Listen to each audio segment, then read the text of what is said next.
So I made a video a year ago titled 10 things that smart zombies players do. And I scrolled through those comments, okay? And I had a lot of people saying that I don't know shit about zombies. The fuck? I'm sure anyone that can get past round 25 knows all of this. These tips are only useful to bad/average players. Well, you know what? Martin, you can kiss my dick, because we running it back. 10 more things that smart zombies players do. These are going to be a little bit more specific. Now, there are a million different things that smart players do that other players don't, okay? But I just got 10 here. I'm sure there are plenty more that I haven't found, and if so, let me know down in the comments. The last video did pretty well, so I figured, hey, why not follow up with a part 2? I hope you guys enjoy this, and let's get into it. One thing that a smart player does is use every ounce of ammo they have before they upgrade. See, when you upgrade to get a refill on ammo, everything gets better. But before that, you may as well give as much damage as you can. It's sort of like throwing out your appetizer because you know you're getting a main meal, but you may as well just eat your appetizer too. That is the best analogy I could come up with. Of course, if you're actually about to die, you know, just sort of skip this step and go upgrade. It's whatever, man. But you know what? Smart players generally use all of their ammo before they have to upgrade. If you see a max ammo, a smart zombies player will tend to unload and reload. Now, what do I mean by that? Of course, before a max ammo, you're going to want to reload so you can have all the ammo you possibly can, but before that, you're going to want to unload. So you unload every fucking bullet you have with a wonder weapon if possible. Shoot as many bullets as you can and output as much damage as you can before that max ammo fades away. It preserves ammo and gets a lot of damage done, of course. A not so smart zombies player, I'm not gonna call them dumb because they're not dumb people, but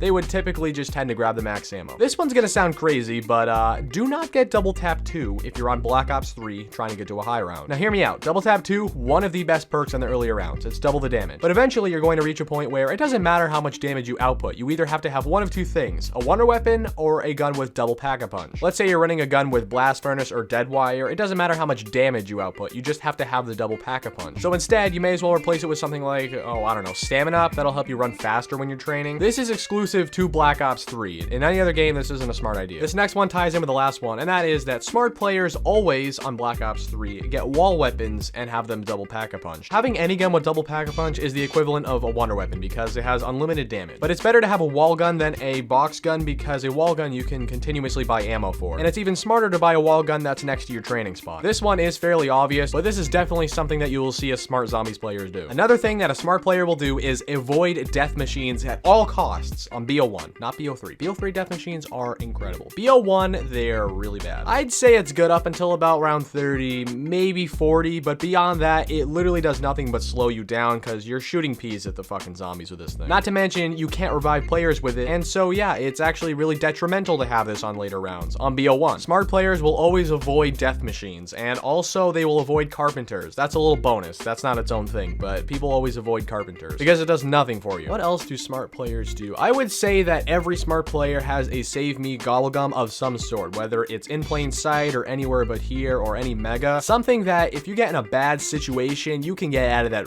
real fucking quick. Like if a panzer shows up or if you just get surrounded by zombies, you're like, nope, I'm not dealing with it. Your friends could deal with that shit, or if you're playing solo, you could deal with it at a later time, I suppose. But I'm telling you, every smart player has some sort of backup plan. This was technically in the last one, my last 10 things that smart players do, but this one, it's more specific to the Gobblegum. Okay, so you know when you're loading up a game of Black Ops 2 Zombies and you have a few options such as the difficulty and the magic, whether you want that or not, or the headshots only? Well, for the Hellhounds option, a smart player will always select yes, because having Hellhounds is better by every metric than having a regular Zombies round. The rounds are much easier, they're much quicker, and you get a max ammo, which is obviously huge. On round 30, would you rather have a dog round and get a quick max ammo, or would you have to deal with another giant horde of zombies? I think the answer is fairly obvious, and a lot of people don't even realize this, but you always want to turn on Hellhounds because they are much better. Unfortunately, in Black Ops 3, we were given trip mines, which were pathetic. But back in the good old days, we had claymores and bouncing betties, which were phenomenal. And one thing that a smart player would always do is stack them up. Every round, you'd get 2 new ones, or every time you got a max ammo, you'd get 2. So what people would do is stack them up behind them while they're camping, or put them in a close by area when they're training. So if they ever get in a bad situation, they can back up and boom! Oh my god, it is like seeing Jesus Christ being born on top of a firework. You won't see a single zombie standing up, I'll tell you that. God, now that I think about it, I really miss bouncing betties, dude. Those things were awesome. But yeah, man, smarter players back then would always do this. One small thing you'll see a good player doing is waiting until the pods on Shadows of Evil are purple.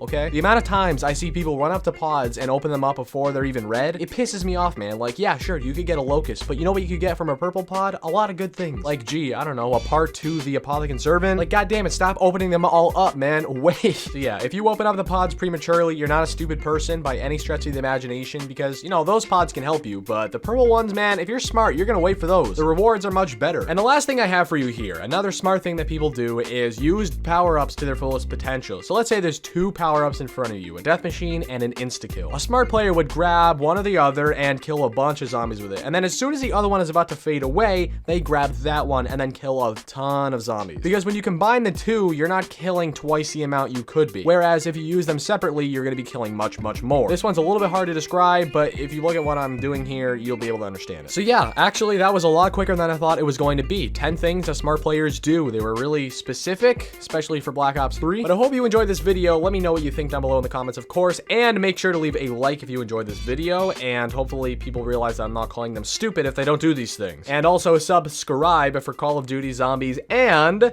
a bunch of other content that is going to be coming out soon. Guys, I'm going to be collabing with a bunch of bigger YouTubers pretty soon. That's all I'm going to say. And there's going to be more than one, so enjoy some of the upcoming videos. But anyways, I'm going to go record another video. Peace out.